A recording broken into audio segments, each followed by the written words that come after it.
Welcome to the locker room. I'm Nancy, and it is Wednesday, December 17th. Okay, let me close the door, just in case Boo-Boo comes home. Besides, y'all don't need to be looking off in his room.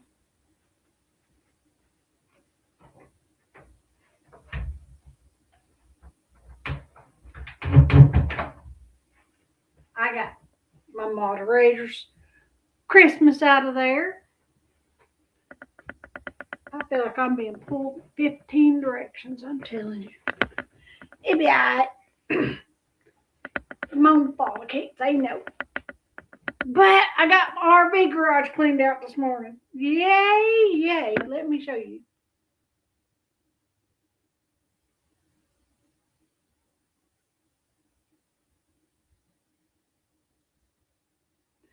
This is one side of it cleaned out.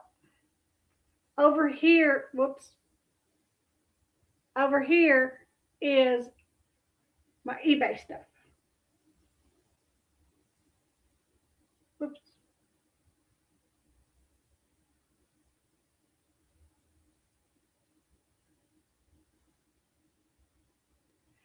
And my truck fits. Yay.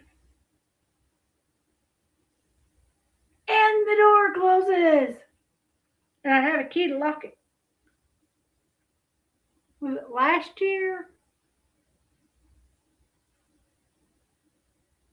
Either last year or the year before.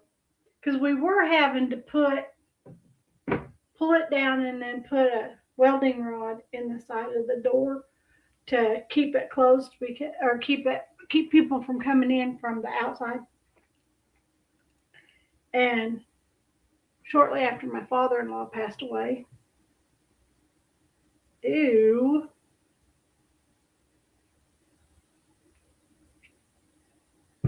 didn't clean this out.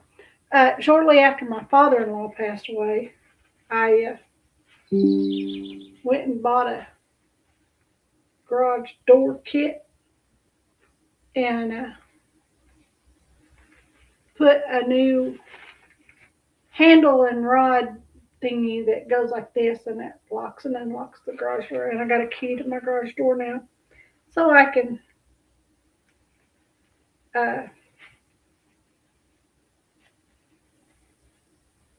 lock it, and nobody can take all the stuff out of it. Not like I have problem with that happening in my neighborhood, because it don't. But it's been getting a little more shady lately. I mean, somebody tried to get in through my backyard a few months ago and let my German Shepherds out.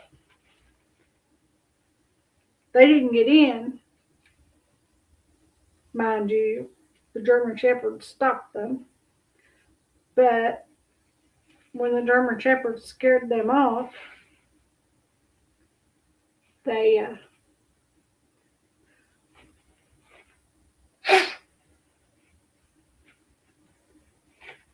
when the dogs scared them off, they left my gate open and my dogs got out. And we weren't happy about that.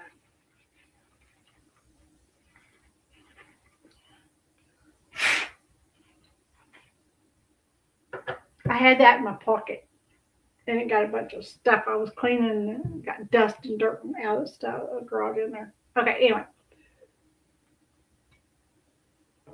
Let me. So this morning, I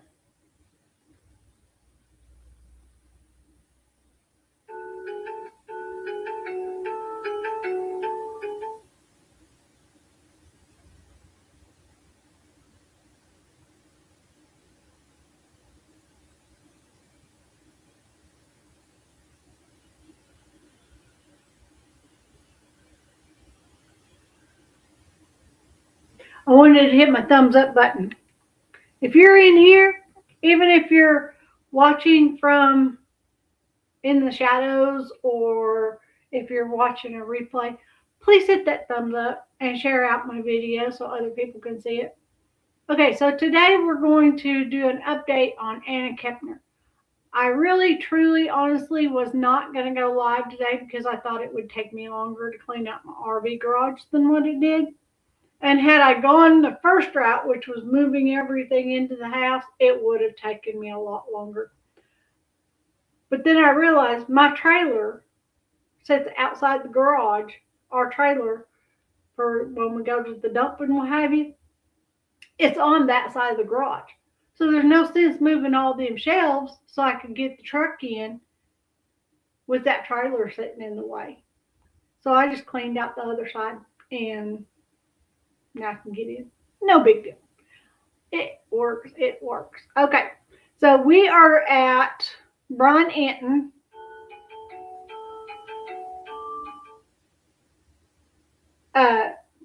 Brian Anton has an update on the Anna Kepner, and then I will have 4 other sites to look at. Please click to subscribe. I appreciate all the support. I'm still digging into this cruise ship murder. Anna Kepner, 18 years old, found dead inside of her cruise ship cabin on a Carnival cruise ship, stuffed under the bed with life jackets on top. Still no arrests, even though it appears, by all indications, her teenage stepbrother is the main suspect. But in this episode, I'm digging into the security on the cruise ship. I'm learning new information about sort of how it works on cruise ships, the morgue. In some cases, the morgue is actually in the florist, I learned, which you're going to hear more about in this episode. Who actually investigates? Could the crime scene have actually been compromised? And when did the FBI actually get the call? I'm digging into all of that in this episode of Brian Anton Investigates. I'm joined now by Vince McNally. It's a pleasure to have him on the show. I appreciate you joining me, Vince. He was in the FBI for more than 3 decades, and then was also working as a security director on several different cruise ships for Holland America. So he's got a really interesting perspective that we can ask him about on this Anna Kepner investigation. But also, I'm very curious just to talk about what it was like for you working on those ships in security, especially with your background in the FBI. I just want to start off, Vince, with sort of the news about Anna Kepner, which I think you've been following that case too. I'm curious, her body was discovered while they were still out at sea. When something like that, and there's obviously no police on a cruise ship, when something like that happens, how would the security team respond? Now, that would be a great question. So let's start at the beginning. I think that would be the easiest way. How would I react?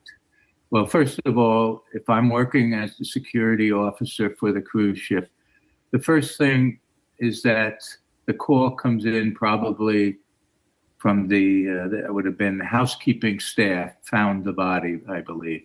So they find the body. Hopefully they call directly to security office and they send out, well, at that point, the security officer, or if the information comes in and it's not quite, accurate or something, it would be the security guard. But then definitely the security officer would respond. The first thing I would do is secure the area. Sometimes what happens is that the housekeeping calls in their supervisor or the chief housekeeper, and then the general manager before security. Hopefully that did not happen here. I assume the best is that the security officer arrives, immediately secures the area, and then the first thing is evidence recovery. They're trained, by the way, according to the Cruise Ship Security Act, and I've done specific training on my own when I worked on sea days for our guards, security guards. And I said, basically, the rule is make sure you close off that area, guard that area, and do not let anyone in. I mean, obviously, you got to have the medical team come in and determine what's going on. And then in this particular case, I make a presumption, the body's removed, brought to the morgue on the ship. Now the room is secure and remains secure until it comes into port. So they have a morgue? The morgue on every ship, yes. There is something, and I know in Holland America, we had the morgue down in the florist. It was a freezer down in the forest. Florist shop would use it and then would clean it out if it was needed. And so it was where the florist, like the flowers? Yes, but that was removed. I'm sure on the newer ships, which are bigger, there is one there, a morgue now. So we're up to the point now where the FBI is called. This is part of the Cruise Ship Security Act to make sure that the FBI is called. They are called. Depending upon where the ship is, what's going on. In this particular case, I believe it was coming into port. So the FBI responds at the earliest convenience to the port and then boards the ship and starts the interview process, hopefully before the ship fully docks, so that they can interview or find out who the people are that they need to interview and then conduct interviews accordingly. Smart founders know something most people miss. Get your domain name even if you're not ready to launch your business. So when you say the FBI is called, the security would call the FBI while they're still out at sea and say, yes, we're going to be here on this day and we have this situation? They would give them a full report. It goes through, I would send the report directly to the security, what do they call it? The company security officer, wherever that is. It would go directly through the captain to the company security officer, who would then make sure that the FBI has all the facts and then immediately responds in this particular case. So you were in the FBI for 3 decades. I mean, they were lucky to have you, obviously, because you knew how to actually do these things the right way. Are you concerned at all that there may have been security officers on this ship, or are there security officers on ships that, I mean, do they know how to handle a murder? Like, do you think that securing the scene and evidence recovery was definitely done the right way? I don't know. I just know for myself, I would know what to do. I don't know the background of the new security officers, whether, but they have to be trained, and they have to have I believe that's level 4 security training, which requires evidence recovery. It's a long program similar to our FBI program, how to handle evidence and what to do in certain situations. But, and there's a but, when you're working cases, it takes experience to do that. The more experience you have, the better you can handle the situation. If they've never handled murder cases or major crimes, it is difficult. I mean, you can't go to the manual and say, let's do this, let's do that. You really got to respond immediately. So hopefully nothing was contaminated, and that they did secure the area, secure the room. In my particular case, I would secure the room, as long as, if I don't see anything visually, and then have a guard stationed there until the FBI showed up, and that would preserve the evidence. Which means because the 2 brothers were sleeping in that same room with Anna, where she was found unalived underneath her bed, they had to be moved to a different room or moved in with their parents. So that, because they couldn't, if there was a crime scene, they couldn't let the boys continue to sleep in there, obviously. Yeah, concern. When you were doing security and you would be in charge of one ship at a time, were the other security officers, did they have experience like you did? Or was it unusual for someone to have the level to actually have been former FBI, former law enforcement? I think I was the only FBI agent beside the company security officer, but I was the only FBI agent as a security officer for Holland America during my tenure, about 6 years. And were you ever concerned that there was a lack of experience with these security officers on the ships? That's a hard question. I never really got to interact. The only time I got to interact with the security officers, there was never a meeting where they all got together. It was at the time when you transition over. You're supposed to have a couple hours with the security officer. A lot of them did have some police training, but I don't know what it was. I've trained a couple who were detectives and stuff, and 2 of them. And I gave them the full training, which is basically whatever the cruise is, 3 or 4 weeks. And they were good. Now, I cannot speak for the rest of them because I don't know. I just know that I was the only FBI agent working for Holland America during my time. And do you think, I mean, I know we don't really know, but do you think the scene could have been compromised? I mean, that's a hard one. I mean, I'm not there, so I'm I'm guessing. Hopefully not. Hopefully the training and the level of the security officer in this, I hate to say it, revolves around pay. I mean, I did it because I enjoyed traveling, and my wife could come with me, and we had a great time. But it doesn't pay at that point when I was working a couple of years ago. And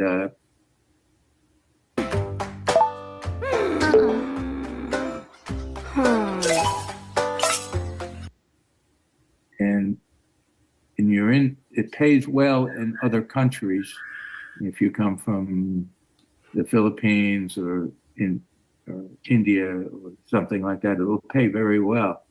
But for an American to work on a cruise ship, you're not paid that. It's not fantastic pay. Even to someone with your experience?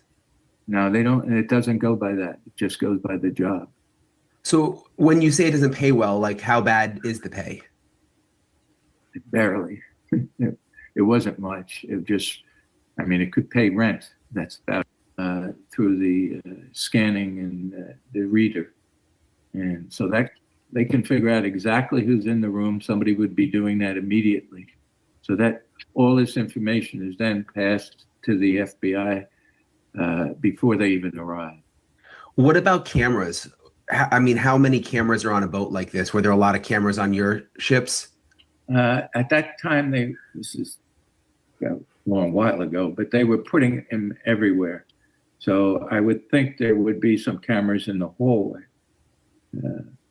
However, there's no cameras in the room. It was a real sort of anomaly. Like most of these security officers maybe weren't even police before, like you said. Do you think, you mentioned the morgue, do you think she would have been moved to the morgue if this was, the night before the ship was coming into port? Would they have just left her there under the bed? That depends upon exactly how much time they have to come into the port, and what instructions the FBI came back with. This would be almost instantaneous. There would be a phone call. It wouldn't be just a message. Yeah. So there'll probably be instructions from the FBI what to do. So that would be done instantaneously as it's going on. So.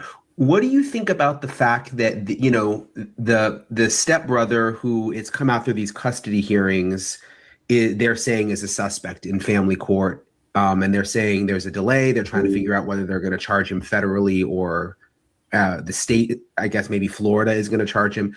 What do you think? A lot of people are wondering, why this is taking so long in terms of a charge. Okay, we have two issues here. One, the FBI that I know of does not handle juvenile cases. And so that's one issue. Second issue is we're not hearing anything because the FBI does not release any information during an investigation that's ongoing.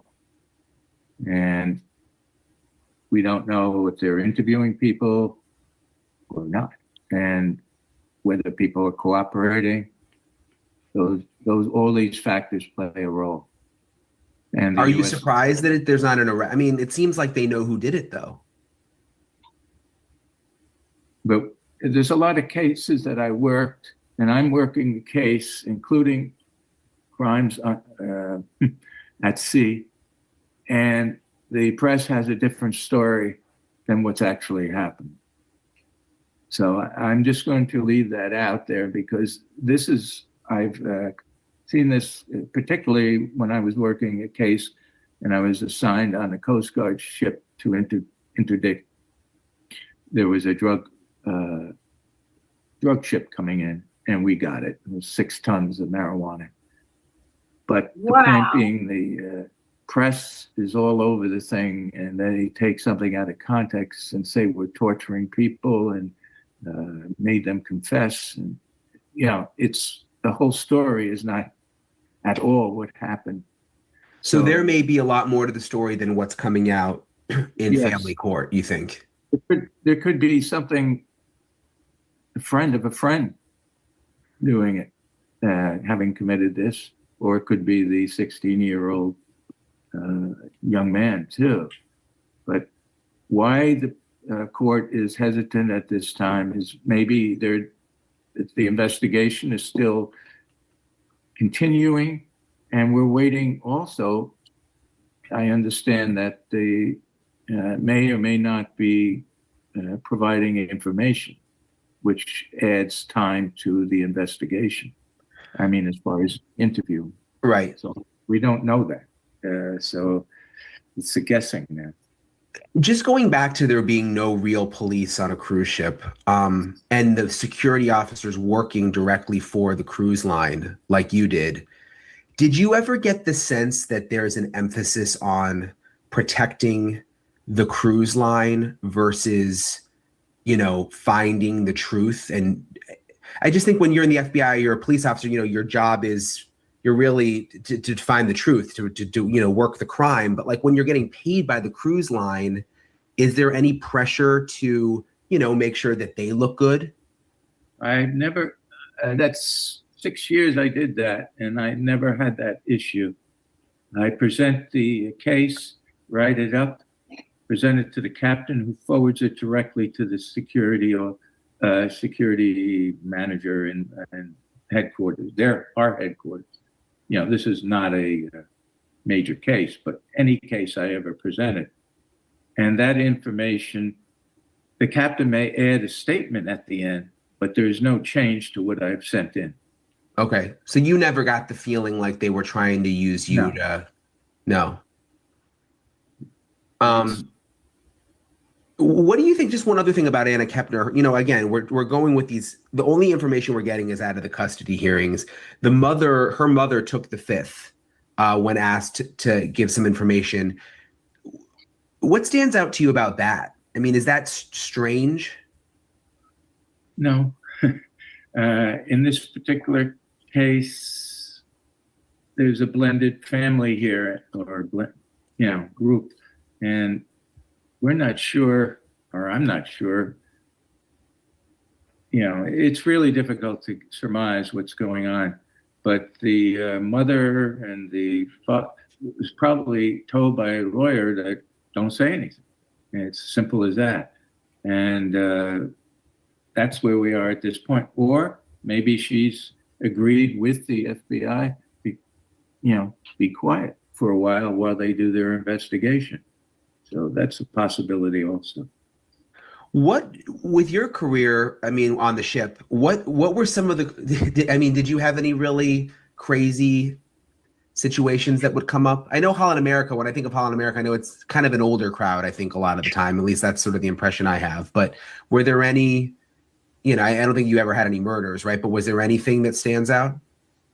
Well, a lot of the cases were a couple of things involved: drinking, medication. Those two issues I found to be the biggest. And what was going on there is that the people would drink and forget their medication and act out. And I've had to talk to people, to get them to calm down, and then finally they would take their medication. We find out that they were not missed their medication. And that's, people come on vacation and think they don't have to take their medication, and they end up really in bad shape. That's beyond. And the other one is the problem with, let's say, the drinking on these short cruises. How much can I drink in 3 days and come back? The longer the cruise, the less problem. That's what I found out. Anything over 7 days is a nice, quiet cruise. Interesting. Was there a jail? Yes, there was, and it padded cell. Really? Yes. Did you ever have to put anyone in there? No, I was able to talk them down. Most people, to get them back to the room and agree that they put a guard outside the door and say you have to stay there for the evening, or the alternative is to go below into the jail. And they agreed. So that worked for me anyway. A lot of times I would make up my own contract with the individual and advise them that I'd write a thing up the next morning if they were really had too much alcohol, and I'd say, come in my office, and we sit down, and I say, I would like you to sign this. It's a contract between you and me, and that you're not going to drink anymore during the rest of the cruise. And they would argue with me and go, oh, well, geez, I'm here. I said, no, it's not going to work. And I said, the alternative is we go to the next port. I advise them that we have somebody on the ship who's, I don't know what they're going to do in Timbuktu, but yeah, be a good idea. And it usually works. Was there an issue with over-serving? I mean, because you talk about how drunk these people would get, and they get the unlimited drink package or whatever. You know, was there an issue? Would bartenders just keep giving them drinks, or? I did not see that. I've heard of it, but I have not seen it. And I can envision somebody going from one bar to the other. However, this is all in the computer now, and it's usually on their iPad. So there is and I've heard of people being stopped from ordering drinks, but that doesn't preclude the spouse or somebody else ordering them drinks. You know, ordering for themselves and passing. Right. There's always a way around. Did you have a gun? No. Were there any weapons? Throw it as hard as you want. Go on. Watching it zip away feels like it might just keep going, right? Nope, here it comes. No. Was that weird? I mean, I'm just thinking if you had someone really get out of control or some really bad situation, like what would you do? Was it like a stun gun? Like what would you do? Well, I talked to them. Yeah. Usually that worked 100% of my time anyway. And they're checked before they come on board really well, you know, and because the baggage is checked and they're checked before they come on board. So I haven't heard of weapons coming on board. So that's the good news. But what about piracy? I mean, that's kind of off topic, but were there ever pirates? We did a good job protecting the ship during transiting pirate waters. And that would be done by, we'd have the sound. Okay, we're not Weighing learning the sound. anything about Anna, just more about the ship. Okay, then the next one, that was getting boring for me, I'm sorry.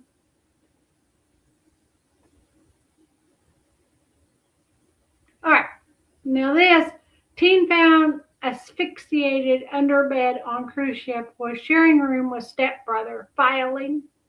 Okay, oh, come on. Give me my time. I want my time. All right, let's listen.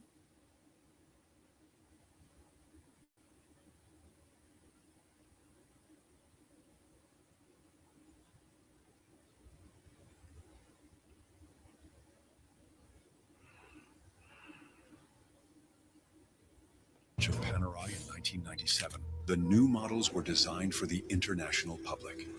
A story of evolution, a story of innovation. Luminor Marino, innovation from the depth. New details are coming to light in the case of a Titusville teenager who was found dead on board a cruise ship that left out of Port Miami. NBC6 reporter Amanda Placencia joins us live in the newsroom with the latest details on this case. Amanda? Yes, court documents are describing how the teen was found dead in her stateroom, and today a family court judge confirmed that her 16-year-old stepbrother is a suspect in the criminal case. Newly filed court documents describe the manner in which Anna Kepner was found dead on board the Carnival Horizon cruise ship. According to the documents, the 18-year-old was found asphyxiated under the bed in her stateroom, which she shared with her stepbrother. The details are from a motion filed by Thomas Hudson in divorce proceedings against Kepner's stepmother, Chantel Hudson. Was she given the option of staying in another room? All three of the kids were. On Friday, Chantel testified during a custody hearing at the Moore Justice Center in Vieira, Florida.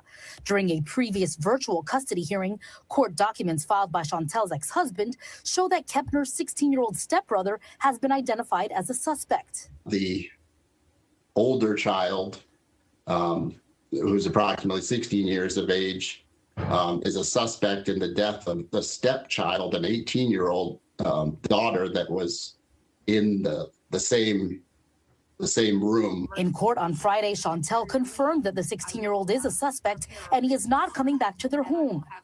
At this time, no. not with the FBI investigation. The FBI Miami is not commenting, but is actively investigating the teen's death, which happened on November 7th.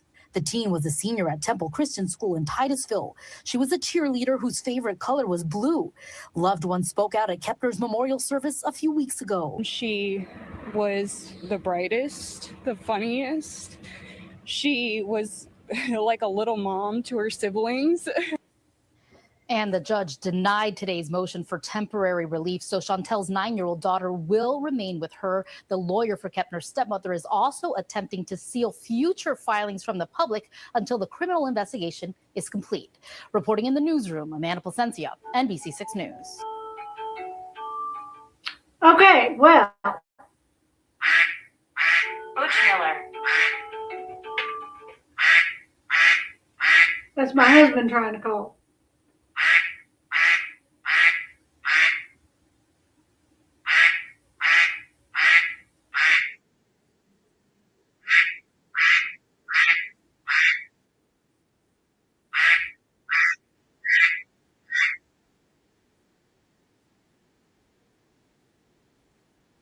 Okay.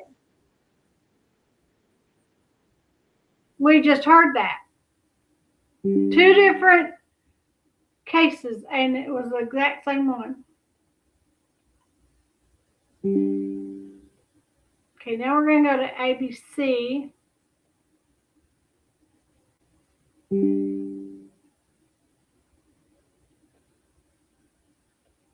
I couldn't stop screaming. I couldn't fathom why anyone would want to hurt my baby, but somebody did. The grandparents of 18-year-old Anna Kepner, the teen who mysteriously died on a Carnival Horizon cruise ship, breaking their silence on their unimaginable pain and their determination to find out what happened. Those are the questions that we've been asking, is what did we miss that we could have done? Anna's death has been ruled a homicide caused by mechanical asphyxia, according to a copy of the death certificate provided to ABC News by Anna's family. The FBI contacted my son and family and told us our cause of death was asphyxiation. Anna's grandmother, Barbara Kepner, said one possibility they're considering whether it was caused by a so-called bar hold, an arm across the neck. Barbara and her husband Jeffrey are still processing their nightmare. The 7-day cruise in the Caribbean was initially a dream come true for the couple, their son, his wife, and their blended family. Everybody is considered family. We don't refer to them as they're not step brothers, step sisters. They are our grandchildren, and that's the way we treat them. The ship setting sail on November 2nd from Miami. Anna, a straight-A student and cheerleader, hoped to join the Navy once she finished her senior year of high school. She has had a desire for a long time to work with the K-9 unit. Her dad and I wanted her to see the world. The happy and bubbly teen seen here dancing in this TikTok video on a prior cruise trip. She had purpose. She wanted to do things. This little tiny 110-pound girl, she was mighty, very mighty. We were looking forward to seeing her grow. Anna staying with her brother and stepbrother in a stateroom, seen here. They decided amongst themselves they wanted to stay in the room together. And we made it very clear that at any time, if they weren't getting along, they didn't want to be together, we had an extra bed in our room that they could come to. Do you remember the last time that you saw Anna? We had dinner. Anna wasn't feeling well. She just said, Mima, I think I'm going to go back to my room for a little bit. And she must have felt better because she got dressed up and she came down. We were playing in the casino. She didn't win anything. And she said, Mima, I love you guys. I'll see you later. And we never saw her again after that. The morning of November 7th, an announcement over the ship's broadcast system changed everything. They called for a medical alert team to go to a stateroom. And when they said the number, I recognized the number immediately. The room steward that was going in to clean the room is the one that found her. She was found concealed under the bed. I was told that she pulled back the mattress and found Anna. Her grandparents telling ABC News they were told their granddaughter's body showed no signs of sexual assault or drugs or alcohol in her system. In an unrelated custody dispute, Anna's stepmother calling Anna's stepbrother, who's a minor, a suspect in Anna's death. Do you think he had anything to do with Anna's death? I mean, he was in a room with her. He was the only one seen coming and going. So I'll be right back. I can't accuse him because I don't know what happened in that room. But the summation would be that he did something. And has he said anything to you about what happened? I heard him, in his own words, say he does not remember what happened. Anna's grandmother says she actually sat in on a portion of the stepbrother's interview with the FBI. He was an emotional mess. He couldn't even speak. He couldn't believe what had happened. Barbara says the two step-siblings were close. They were just like brother and sister. What else could you tell me about him? That he was a good student. Played soccer. He played soccer, very quiet young man. He had demons, I think, in his past, and he was trying to deal with those. Anna's stepbrother has not been arrested or charged with the crime. Attorneys for both the stepbrothers' parents did not respond to ABC's request for comment. The FBI and medical examiner's office also declined to comment. The official autopsy and toxicology reports haven't been released. Anna's family focused now on honoring their granddaughter. What do you hope for now in this moment for your family? I hope that we can heal. Whatever happened in that room, the only person responsible is the person that was in the room with Anna. What does justice look like for your family? Whatever the law says, I'm not going to advocate for anything more or anything less. And that will be for the courts to decide.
Some tunas, but I figured you were busy. Yeah, you can take some with you. I figured I'd just bring those in just to pay back that I couldn't help you load them up and because we were busy. Okay. Bye. He brought some totes in out of the RV garage that I had managed to get up the stairs to the porch, but I didn't bring them in the house because they have to go back down another set of stairs, and I didn't want to go down them stairs after walking up the stairs. They're not that heavy. But anyway, like I was saying, this is the hearing, and we already heard how they ruled what the judge, let's see what's right here.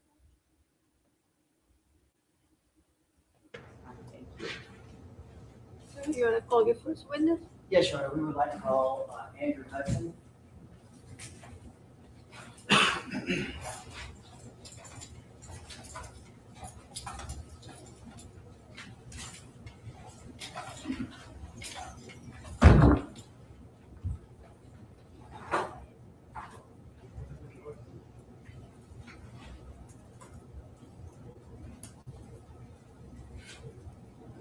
Your Honor, I did want to invoke the rule.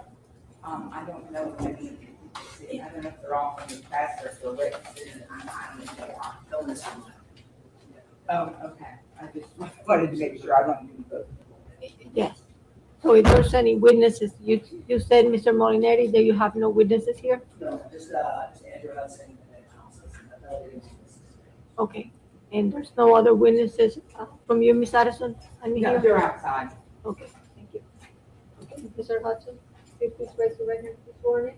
Swear or affirm that everything you tell the court is the truth, the whole truth, and nothing but the truth. Okay. I'm going to need you, sir, to speak loud into the microphone so I can hear you, okay? Okay, thanks. Mr. Molinari, you may proceed. Will you state your name? Andrew Hudson, And Andrew, how old? 18, And when did you turn 18? October 4th this year. October 4th, you said? Yes, ma'am. And Andrew, where do you live? I'm with my dad, And where is that? in Ridge Manor, I believe, What county is that? Fernando. And how long have you lived with your father? About 2 years. Has your father ever denied you access to your mother? No. The entire time that you've been, has he ever told you that you cannot speak with, communicate, visit, or see Chantel in any way, shape, or form? No. So, are you currently in school? Yes. Let's back up a little bit. There was a time when, obviously, your mother was married to Thomas. You know that? Yes. Obviously, you're a librarian, so that time period. Mm-hmm. Do you ever recall a time in which your father verbally, physically abused or assaulted any of your siblings, either TH or PH? No, sir. You ever see a time when he was verbally or physically abusive to your mother, something? No, sir. Now, they got divorced, correct? Yes. And then as a result of the divorce, you had to do, like most normal kids do, you had to do everything. Not a great thing, right? I guess it was Yes. And so roughly between 2022 and let's call it January 2024, did you in fact have regular visitation with your father in your name? Yes. And were your siblings, both DH and TH, were they present during these visitations? Yes. Was there ever a time that you witnessed either yourself or your siblings saying they did not want to visit with or spend time with your father? No, sir. Sure. During the time, no. Has there ever been any allegations of abuse, physical or otherwise, by your father of yourself or any of the children? I'm aware of apparently a BB gun, someone getting shot with a BB gun, but other than that. If you've got a menopause mustache and you're not dermaplaning, you're making a huge mistake. Growing hormonal facial hair is.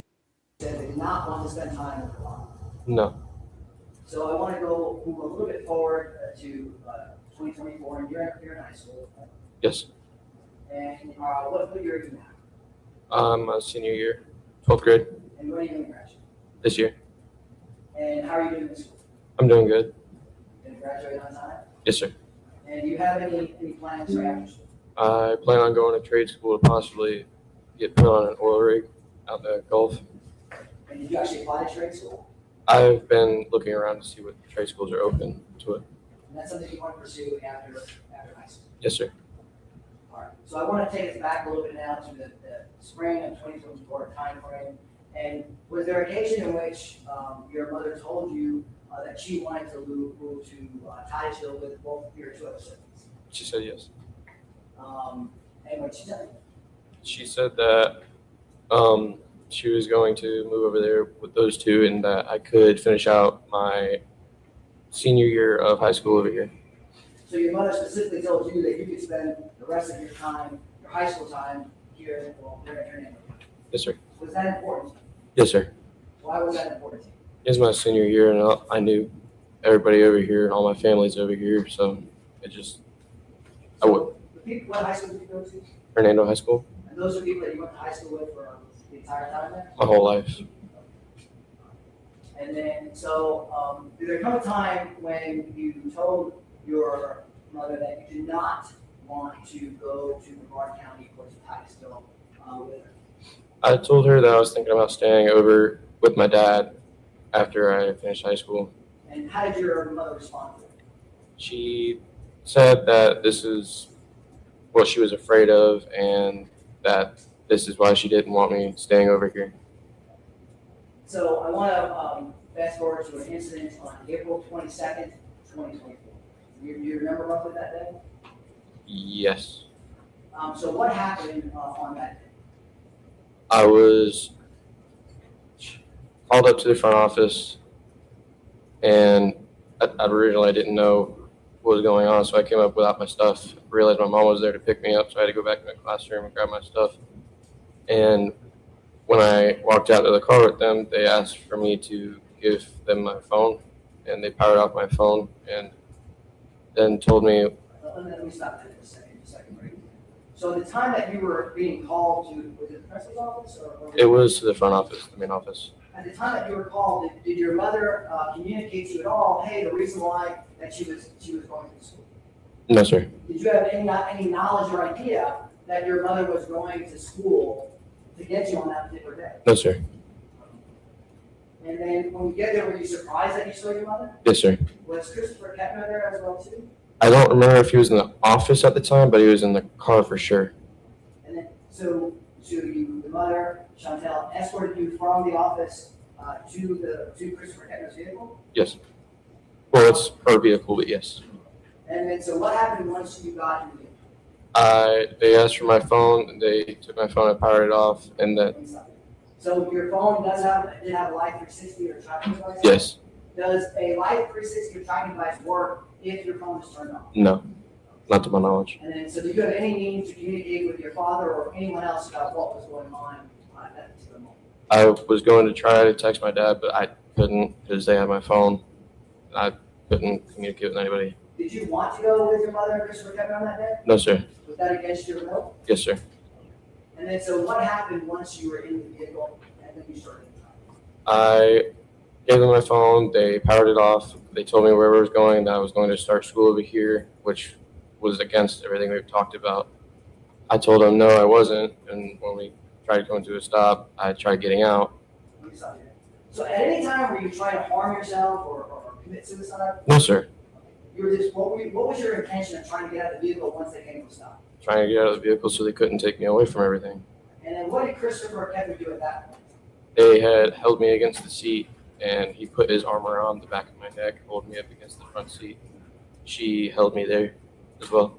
Was your mother still in the front seat or did she go to the back seat? At that time, she had crawled to the back seat and started holding me. And then Christopher Kepner, what exactly did he do with his arm? He put his arm around my neck, like pushed me up against the front seat. So was your head pinned against the front seat? Yes, sir. And did you remain conscious the whole time, or did you black out? Or? I believe I blacked out once or twice on the way over there.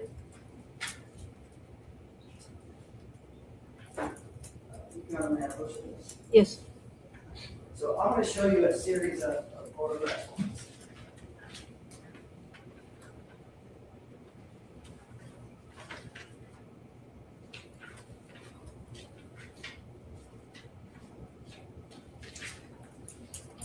I'm going to object to any further questions about this incident. This matter is raised to the CABA. There was already a petition for domestic violence injunction filed in Hernando County, which we asked the court to take judicial notice of previously, and there's a judgment saying that it's dismissed.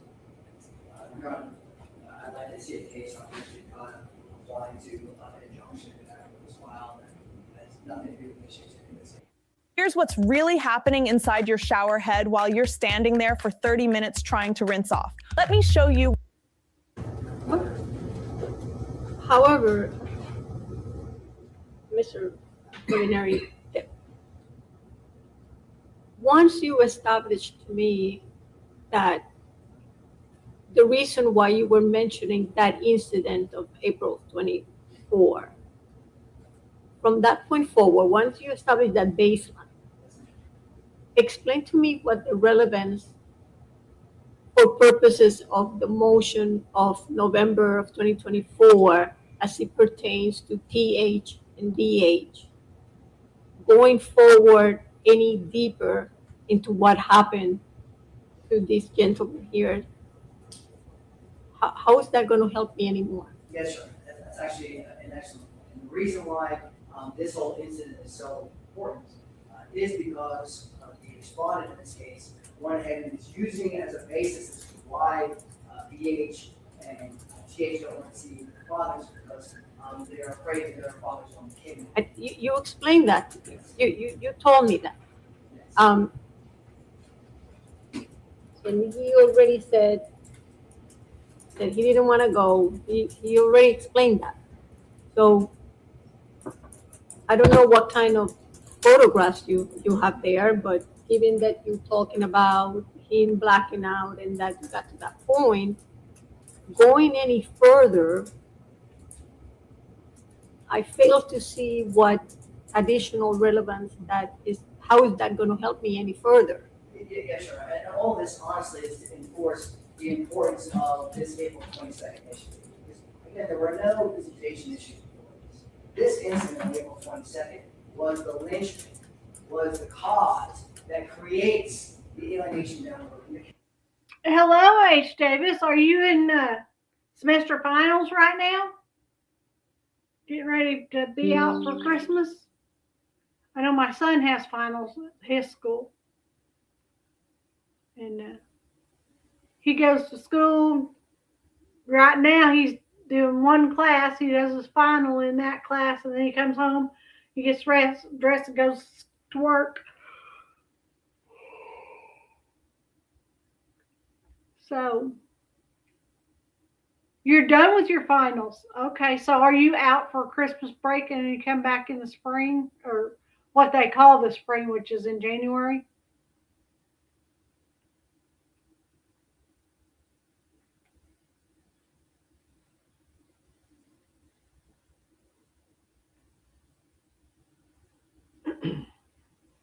Okay.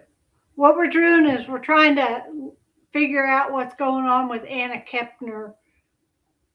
I don't go back to school until April. I thought you were graduating in April or in May. So you're done and you just are waiting for graduation now? That is awesome. Congratulations.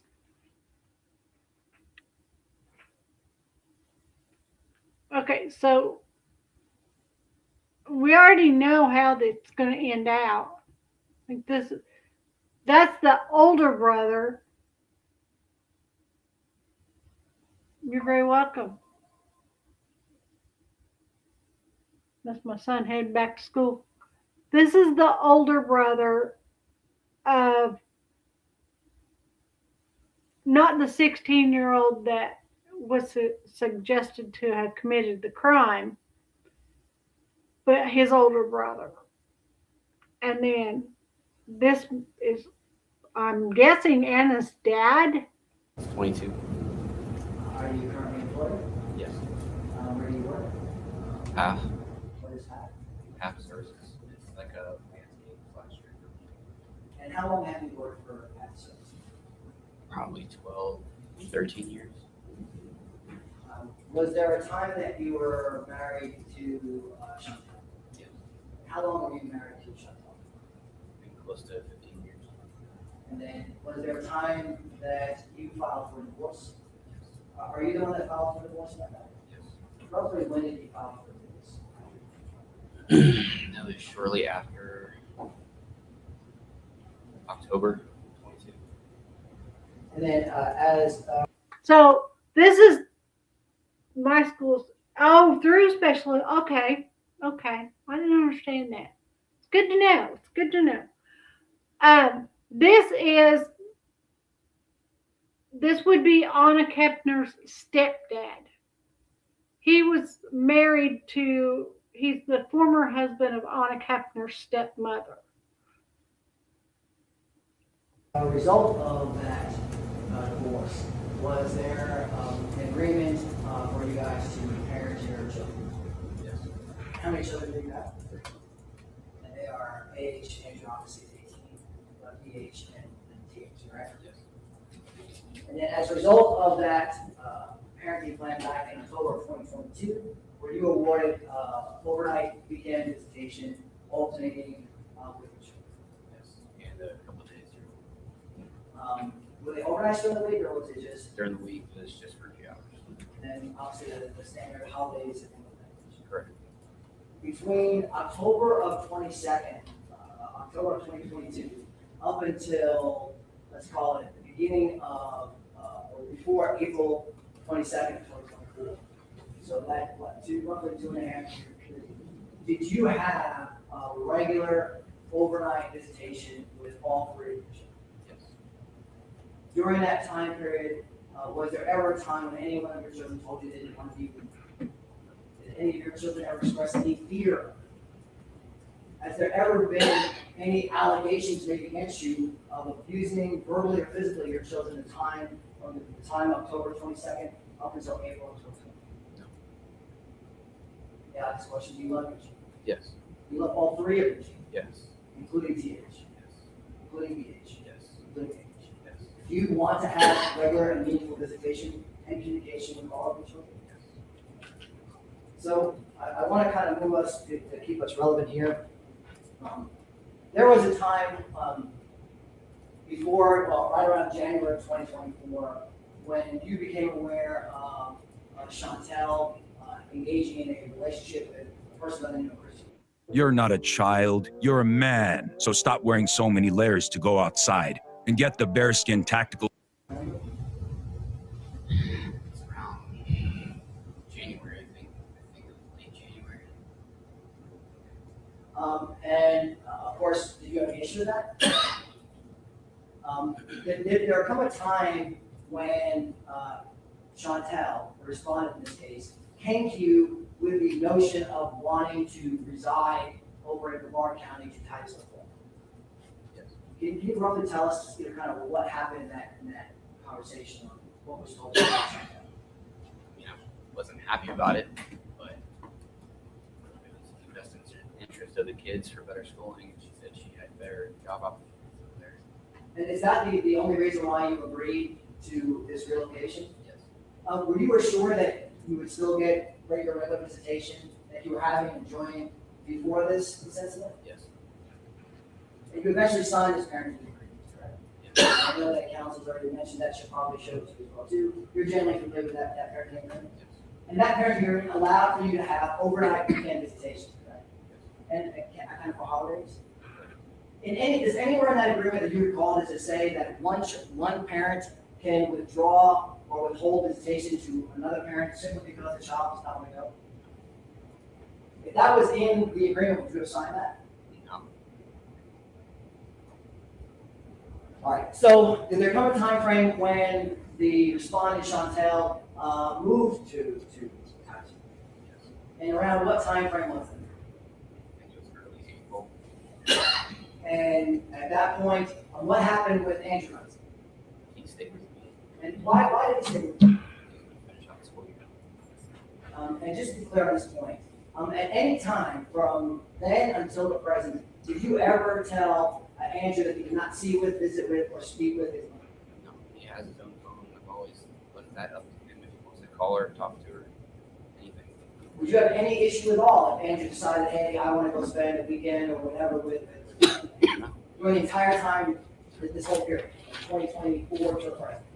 No, my only concern would be what happened between the mother and Chris. And we'll stay away from that. We've already got enough on that, so that we're not. So I want to get to that point though, where we go ahead and so that both at that point TH and BH are removed to Titusville. And Andrew is saying,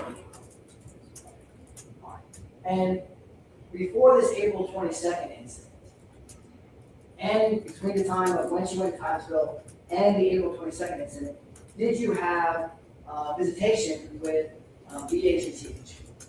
Before?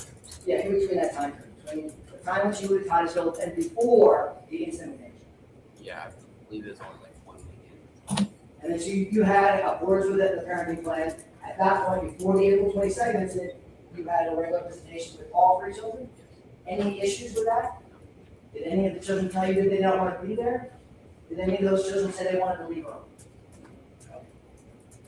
And then, so obviously, we already talked about this April 22nd incident, but using that as the date, is that when things began to change? And then,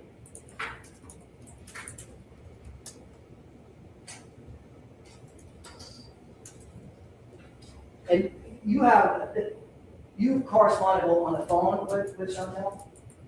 Yeah, phone, email, text, the parenting app. And there's a lot of this, the parenting app, there's a lot of different communications going back. Yes. I think we've all filed them and all used them to a certain degree. But I want to pay particular attention, and I'm going to bring a coach. Yes, sir. So this is, you can just tell me kind of what this is and tell us what the date is.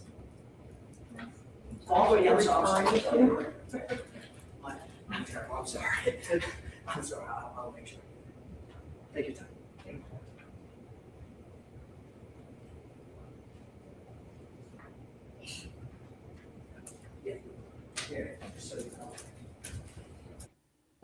How far are you from? I'm almost done. I got a little late. And that's all I have. Okay. I'm going to allow him to finish. Then I'm gonna. Free. Get your 2 pairs of Cheek Boss undies for free. Just cover shipping and handling. When we started Cheek Boss, we kept hearing the same thing from women over and over. I can never find underwear that actually fits right. That's all. Thank you. Thank you. I appreciate it. Okay. Anyway, so briefly, Mr. Hudson, what is that a picture of? Brooke painting one of our nails. Schedule. I don't know if you are all familiar with the jack system we have here. If you are not. Okay. Okay. So that's how my office schedule. I will suggest to you all that perhaps 1 hour is not going to be enough for the continuance.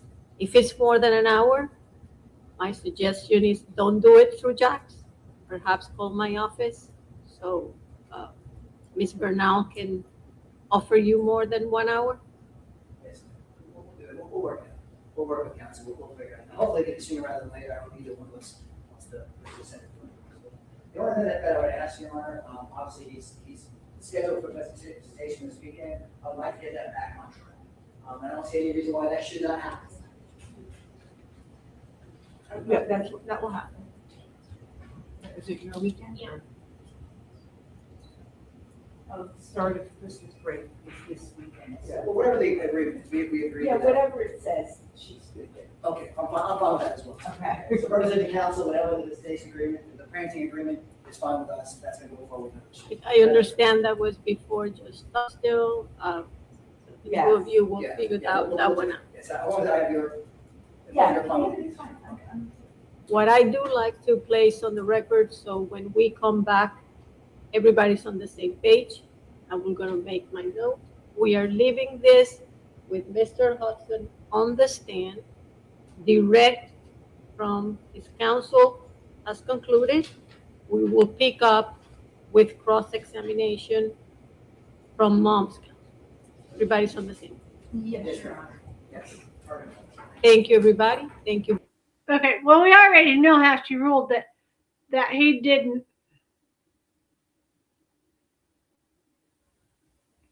The mother of the children did not get custody back. The dad has custody.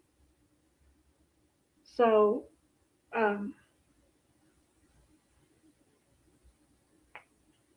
sorry, I got an itch. And it's all the way back there in the middle of my back. Okay. So we still don't know. They're looking at the 16-year-old as a suspect, but to the best of my knowledge, I don't know. I don't know if he's been charged yet. So I don't know. But I wanted to bring that in and catch you up a little bit, let you know where we stand. with the Anna Kepner case, because we did cover it shortly after it happened. And I kind of threw together today's live because I thought it was going to take me longer cleaning my RV garage, and I didn't even plan to go live. And then when I was like, okay, it's only 1 o'clock, I got time to look up information, and Anna Kepner came up, and I was like, okay, I'm going to get together some information about this and research this. So I'm sorry it wasn't a better live. Can't win them all. So, and tomorrow I will not be here. I am needed in Hutchinson. So, okie doke. I'm going to get off of here, do something nice for someone, even if it's be the reason that they smile, and search for crime. I will see you Friday.